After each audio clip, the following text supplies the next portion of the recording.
Good Friday morning, everyone, and welcome into today's daily Bible reading for March the 24th. Today, over here, going through quite a lengthy reading. We're going to be reading together chapters 12 and 13 of Leviticus, so we won't spend too much time chit-chatting before we get into this reading, since it is, like I said, a bit of a lengthy reading.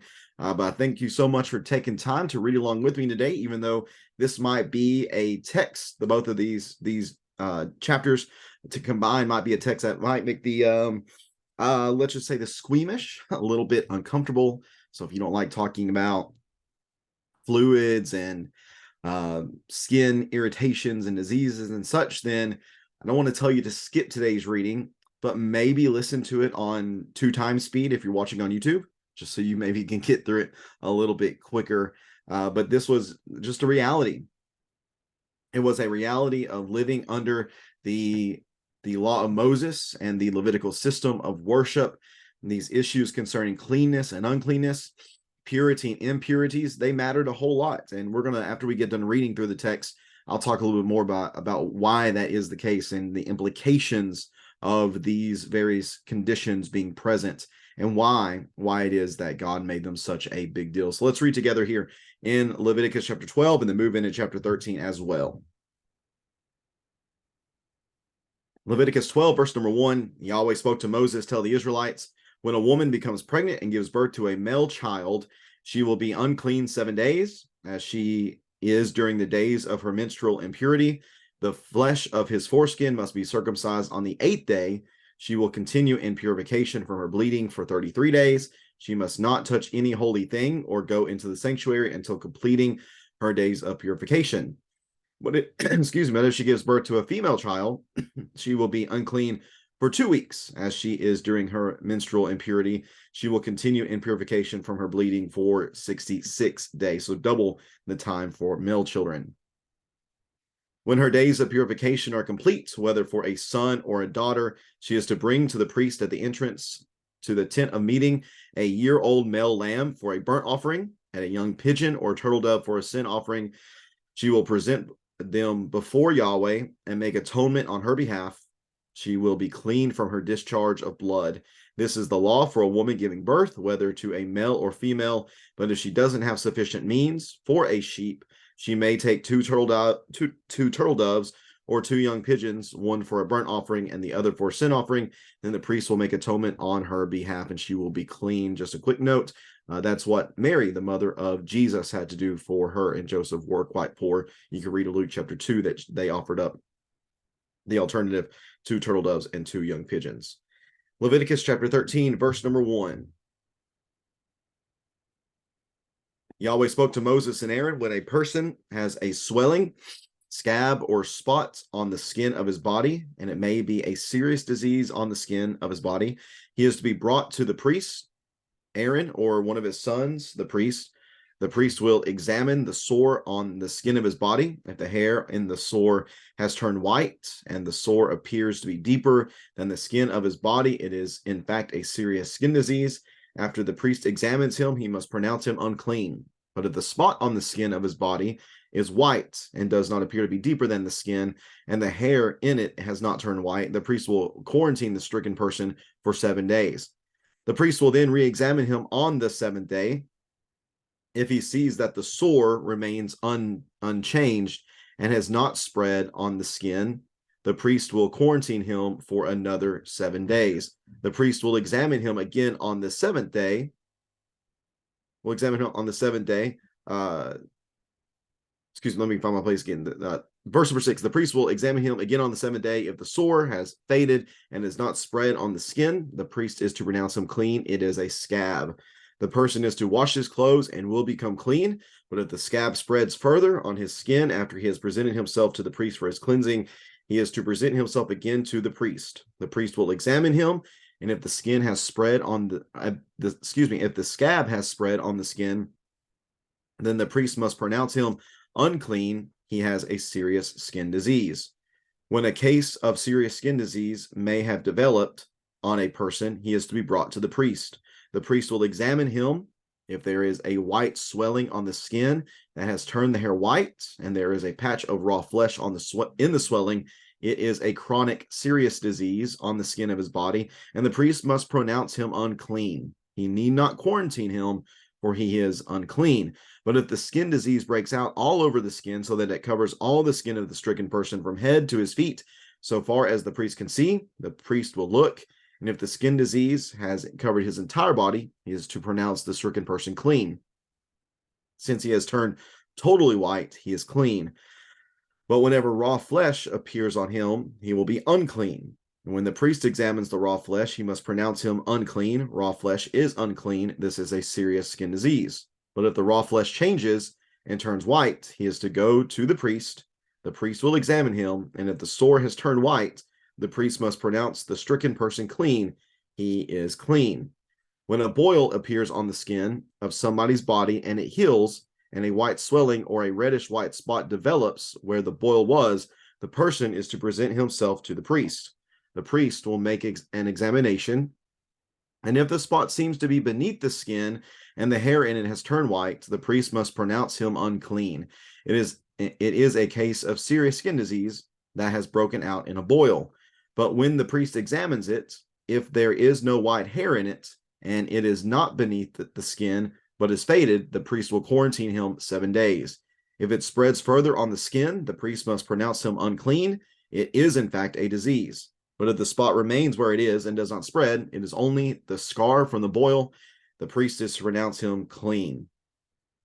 When there is a burn on the skin of one's body produced by fire, and the patch made raw by the burn becomes reddish white or white, the priest is to examine it. If the hair in the spot has turned white and the spot appears to be deeper than the skin, it is a serious skin disease that has broken out in the burn. The priest must pronounce him unclean. It is a serious skin disease. But when the priest examines it, if there is no white hair in the spot and it is not beneath the skin but is faded, the priest will quarantine him 7 days. The priest will re-examine him on the 7th day. If it has spread further on the skin, the priest must pronounce him unclean. It is, in fact, a case of serious skin disease. But if the spot has remained where it was and is not spread on the skin but is faded, it is the swelling from the burn. The priest is to pronounce him clean, for it is only the scar from the burn. When a man or a woman has a condition on the head or chin, the priest is to examine the condition. If it appears to be deeper than the skin, the hair is and the hair in it is yellow and sparse, the priest must pronounce the person unclean. It is a scaly outbreak, a serious skin disease of the head or chin. When the priest examines the scaly condition, if it does not appear to be deeper than the skin and there is no black hair in it, the priest will quarantine the person with the scaly condition for 7 days.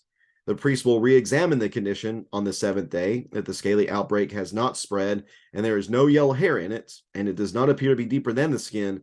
The person is to shave himself, but not shave the scaly area.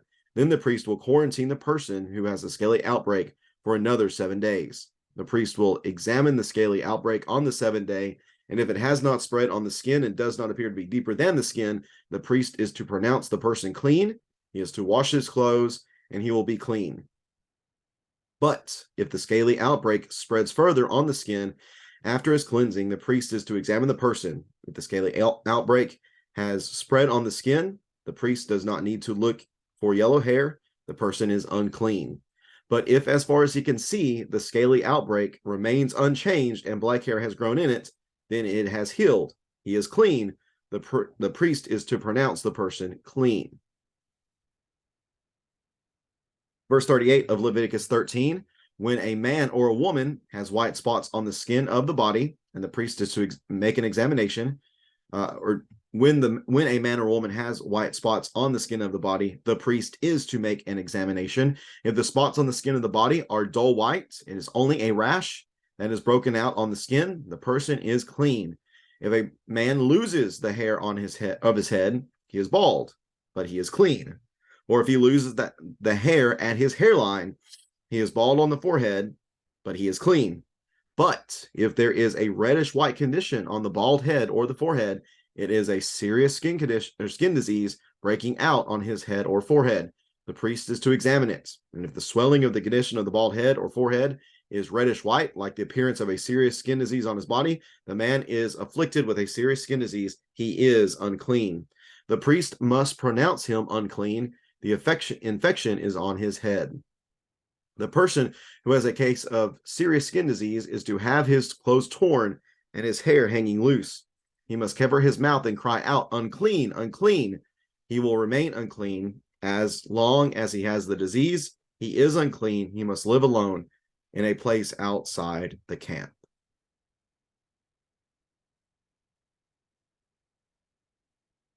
Verse 47, if a fabric is contaminated with mildew in wool or linen fabric, in the warp or weft of linen or wool, or in a leather or anything, or in leather or anything made of leather, and if the contamination is green or red in the fabric, the leather, the warp, the weft, or any leather article, it is a mildew contamination and is be shown to the priest. The priest is to examine the contamination and quarantine the contaminated fabric for 7 days. The priest is to re-examine the contamination on the 7th day.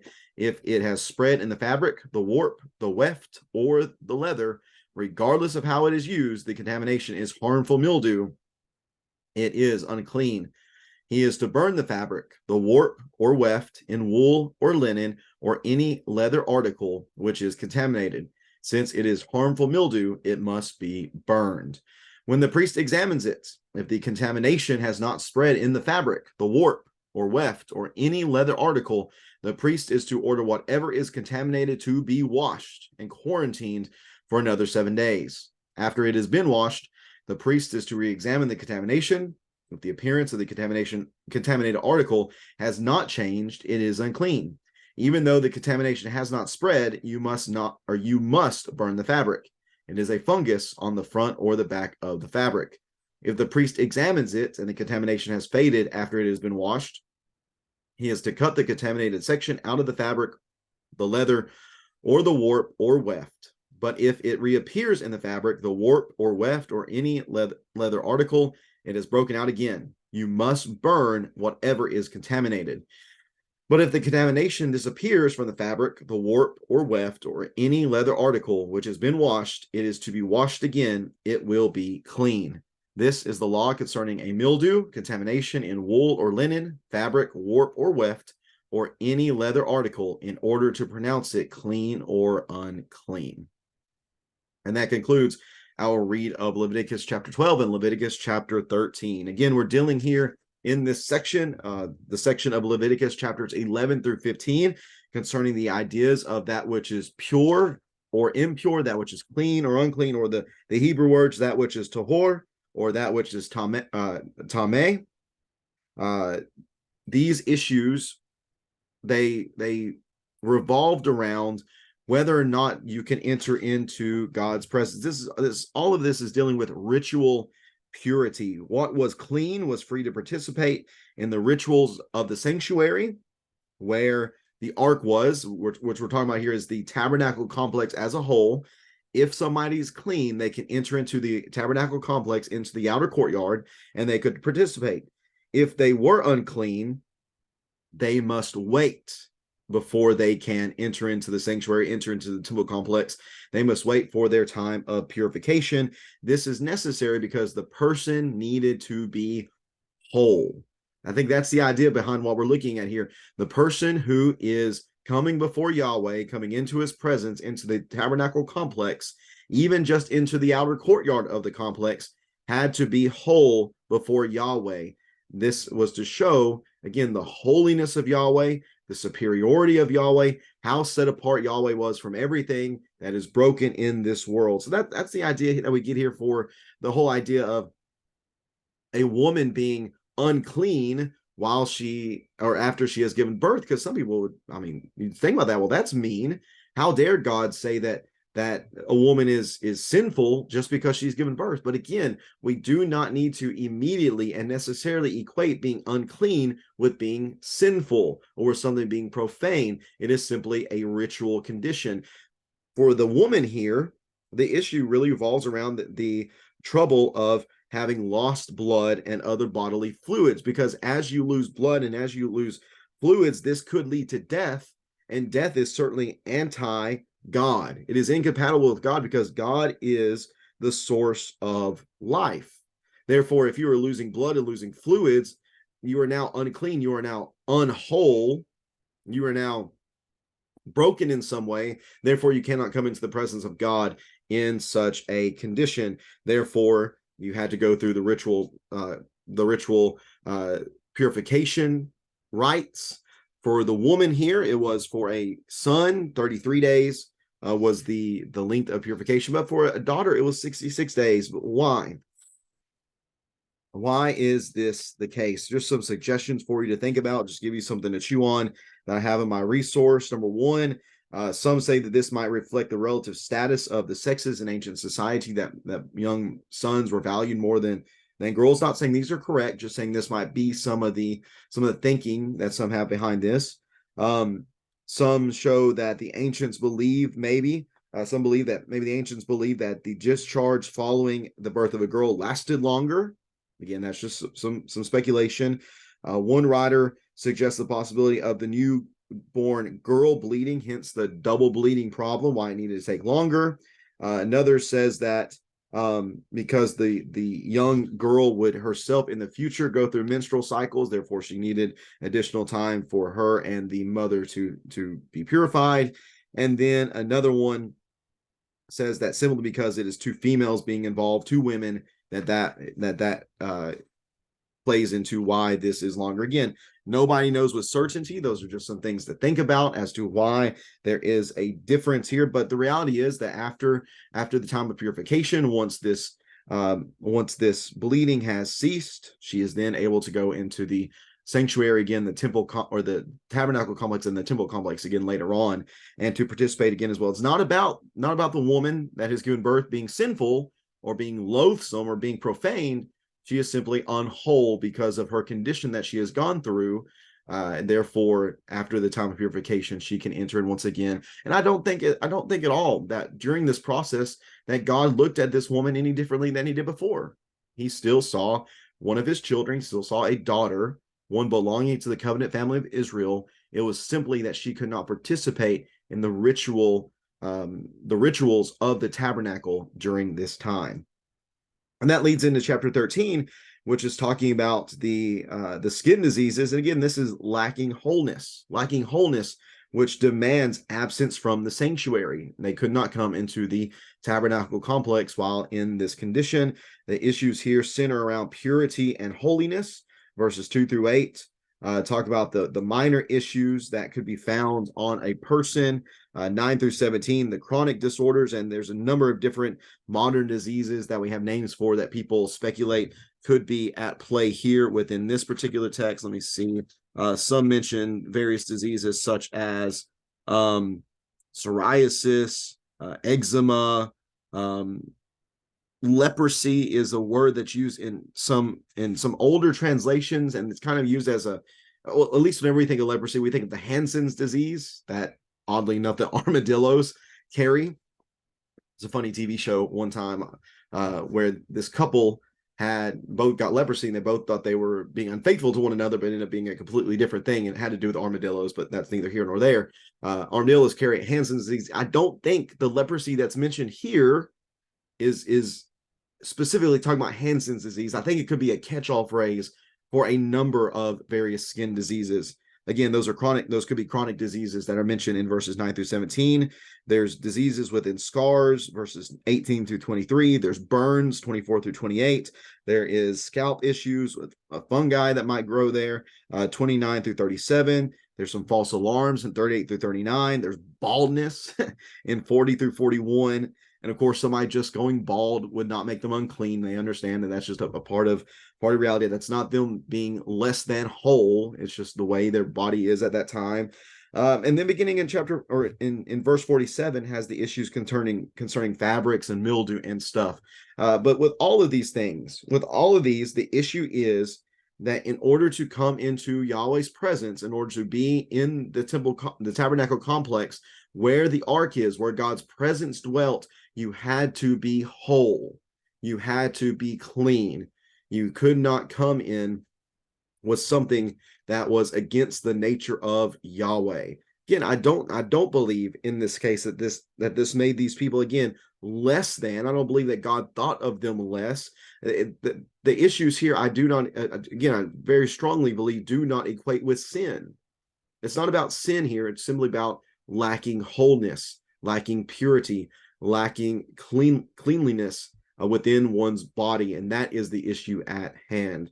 So that's what we're seeing here in Leviticus 12 and 13, whether it is regard to childbirth or whether it is in regard to various skin conditions, or again, just contaminations of any sorts. These issues would inhibit someone from coming into God's presence. And yet, as we're going to read tomorrow, there were some treatments that could be given for the skin diseases, at least some things that could be carried out in order to help people to reach a state of cleanliness once again. Maybe another good note to add here is just something I read earlier, is that really the issue here is not about medical treatment. That's not the issue. The priests were not doctors. They were concerned with again, spiritual wholeness, which their spiritual wholeness they saw as being tied into their physical wholeness in some sense. Again, they could not enter into the presence of Yahweh if the body was not whole. So that's something to think about as well. They're not giving them all these various treatments and anything of that nature. It was their job, though, as the mediators between Yahweh and the people, for them to make sure that the people were in a state in which they could appear before Yahweh. Because remember, if you don't do that, we're going back to chapter 10 with Nadab and Abihu, if you don't do things right, if you step outside the lines of that God has drawn, that could end disastrously, and we certainly do not want that to be the case at all. Well, if you have any questions about these two chapters, chapters 12 and 13, please feel free to leave those in the comments section below, and I'll see if I can do some more digging and find out some answers for you. Thanks so much for tuning in today on this Friday. Hope you have a great rest of your Friday. We're going to get back at it tomorrow. Again, as I said, reading together from a good healthy chapter of chapter 14 of Leviticus as we look at these cleansing practices for these skin issues. Thanks so much again. Have a great Friday, everyone. Take care. God bless.